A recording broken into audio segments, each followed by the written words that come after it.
दोस्तों, कर्तव्य पथ पर गणतंत्र दिवस के दिन अगर दर्शक दीर्घा में सबसे ज्यादा उत्सुकता होती है तो वो होती है बॉर्डर सिक्योरिटी फोर्स के कैमल कंटिंजेंट के लिए, यानी कि भारत के ऊंट, जिनका एक बहुत ही क्रिटिकल रिलेशनशिप है, बहुत ही गहरा इतिहास है भारत की सभ्यता के साथ। अगर हम अंतर्राष्ट्रीय स्तर पर देखें तो साल 2024 को इंटरनेशनल ईयर ऑफ कैमलिड्स घोषित किया गया था by the food and agricultural organisation FAO, जो कि स्थित है रोम में। अगर वैश्विक स्तर पे हम देखें तो कैमल्स के पॉपुलेशन में इजाफा देखा गया है, यानी कि इंक्रीज देखा गया है। पर जब हम भारत की बात करते हैं, एक चिंताजनक ट्रेंड उभर के आया है। नमस्कार, स्टडी IQ की तरफ से मैं हूं भुवन झा, और इस डिस्कशन में हम नजर डालेंगे कि क्या भारत में कैमल्स का जो पॉपुलेशन डिक्लाइन हो रहा है, आखिरकार ये क्यों हो रहा है। चलिए सबसे पहले नजर डालते हैं खबर की तरफ। इंडियाज टोटल कैमल पॉपुलेशन, जो कि सारे डिसेंडेंट्स हैं, यानी कि ओरिजिन हुआ है इनका अरेबियन कैमल से। ये ईरान के रास्ते 2000 BC में भारत के अंदर आए थे। ऑब्वियसली क्योंकि हमारा नॉर्थ वेस्ट रीजन, यानी कि जो राजस्थान का रीजन है, एरिड एरिया है, बारिश कम होती है, डेजर्ट है वहां पे, जिसके चलते ये एनिमल्स वहां पे सूटेबल हैबिटेट, यानी कि अपना फिजिकल लोकेशन डिफाइन कर पाए, उनके लिए वो जगह उपयुक्त था। अब आगे बढ़ते और देखते हैं कि इनके नंबर में डिक्रीज देखा गया है बाय 37% बिटवीन 2012 एंड 2019। और ये एक गवर्नमेंट सोर्स, एक गवर्नमेंट रिपोर्ट ने कहा है। द 20th लाइवस्टॉक सेंसस, जो department of animal husbandry and fisheries release करता है, उसके अंदर कैमल्स के पॉपुलेशन में 37% डिक्रीज रजिस्टर किया गया है। आप देखेंगे कि हमारे पास करीब करीब बस 2 लाख कैमल्स सिर्फ बचे हैं, और उनमें से अधिकतर राजस्थान में पाए जा रहे हैं। तो अब सवाल उठता है कि आखिरकार क्यों हमारे कैमल्स का पॉपुलेशन में डिक्रीज हो रहा है। अगर हम हिस्ट्री की बात करें तो ये जो ऊंट हैं, ये जो कैमल्स हैं, ये हमारे साथ बहुत क्लोज रिलेशनशिप रखे हैं। दिल्ली सल्तनत और मुगल एक्सपेडिशंस के दौरान इनका यूज होता था इन डेजर्ट वॉरफेयर। अगर आप इंग्लिश कोलोनाइजेशन के टाइम पीरियड की बात करेंगे तो इन कैमल्स का यूज होता था for postal delivery, for transportation, for military logistics. तो आखिरकार ऐसा क्या हुआ पोस्ट इंडिपेंडेंस कि अब हमारे कैमल्स का पॉपुलेशन डिक्रीज हो रहा है।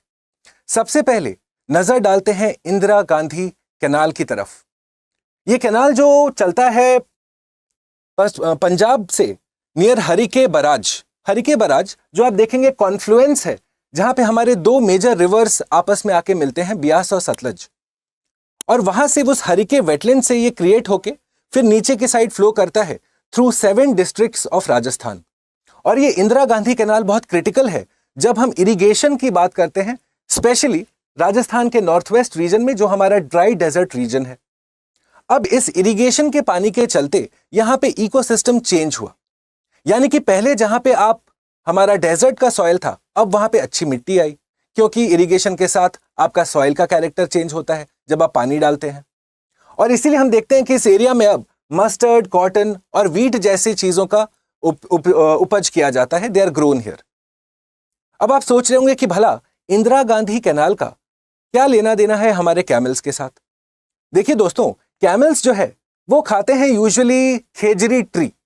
इनको ना हम जैसे घोड़ों को स्टॉल में बांध के चारा डाल देते हैं और फिर खा लेंगे, वो कैमल्स के साथ वैसा नहीं होता है। इन्हें कुछ टाइम तक आपको खुला छोड़ना पड़ेगा।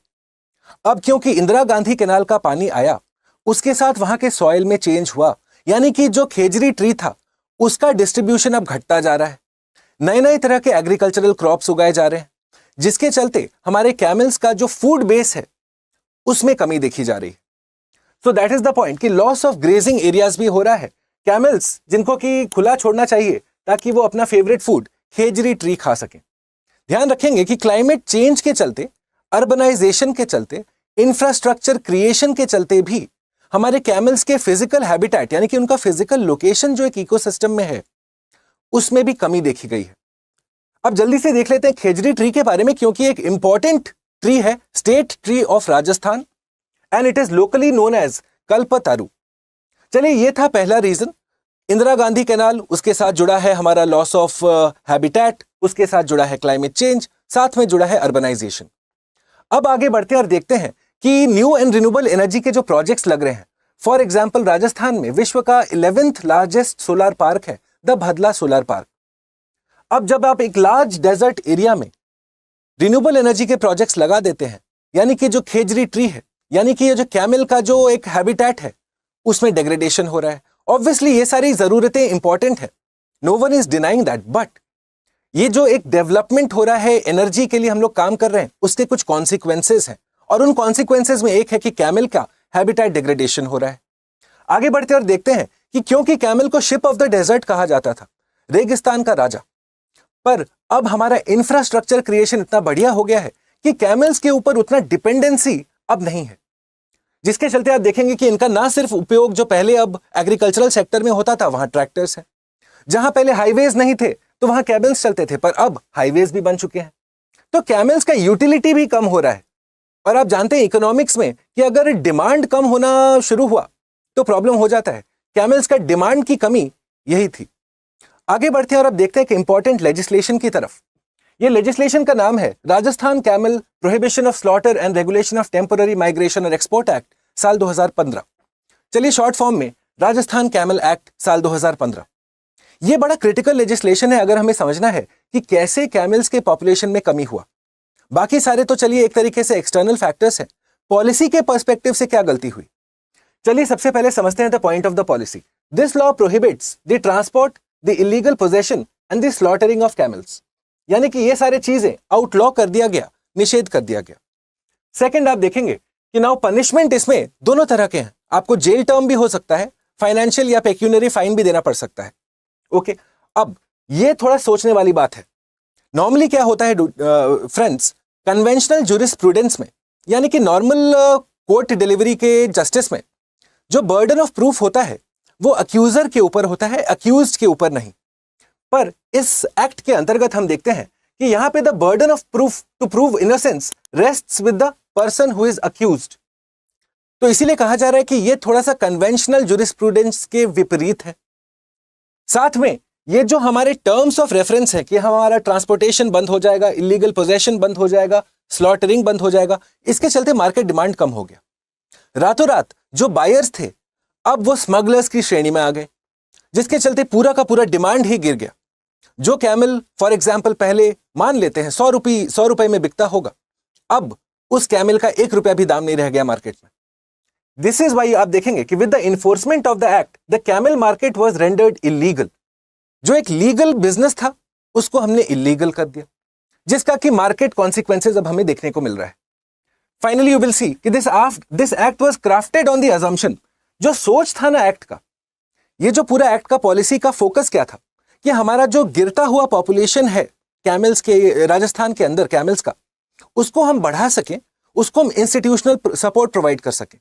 पर हो गया एग्जैक्टली उल्टा, एग्जैक्टली विपरीत। और इसीलिए ये एक्ट भी क्रिटिकल बनता है जब हम कैमल के प्रोटेक्शन की बात करते हैं, उनके नंबर्स में इंक्रीज करने के लिए अगर किसी एक्ट को अमेंडमेंट की जरूरत है तो शायद इसके बारे में सोचना चाहिए। और फाइनली दोस्तों आप समझते हैं कि चलिए इतना सारा बैड न्यूज तो है, पर क्या कोई गुड न्यूज है?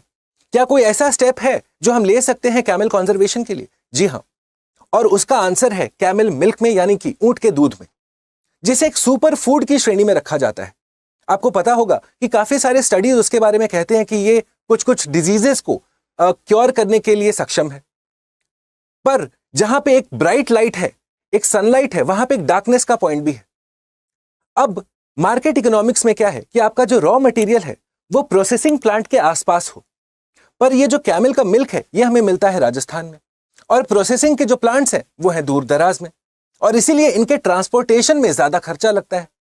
काफी दफा देखते हैं क्योंकि एक पेरिशेबल आइटम है, जल्दी खराब हो जाएगा, आखिरकार तो है दूध, तो ये पेरिशेबल आइटम काफी दफा खराब भी हो जाता है, जिसके चलते इसका एक वैल्यू चेन ठीक से क्रिएट नहीं हो पा रहा है इकोनॉमिक्स के पर्सपेक्टिव से। पर आपको ये जान के खुशी होगी कि बहुत सारे नॉन गवर्नमेंटल ऑर्गेनाइजेशंस और इनफैक्ट भारत सरकार खुद भी अंडर नेशनल लाइवस्टॉक मिशन इस काम के लिए प्रतिबद्ध है और बहुत सारे स्टेप्स भी उठा रहे हैं। Please do consider leaving a like and a comment. मैं बहुत जल्दी मिलूंगा आपको आपके मेरे अगले प्रेजेंटेशन के साथ।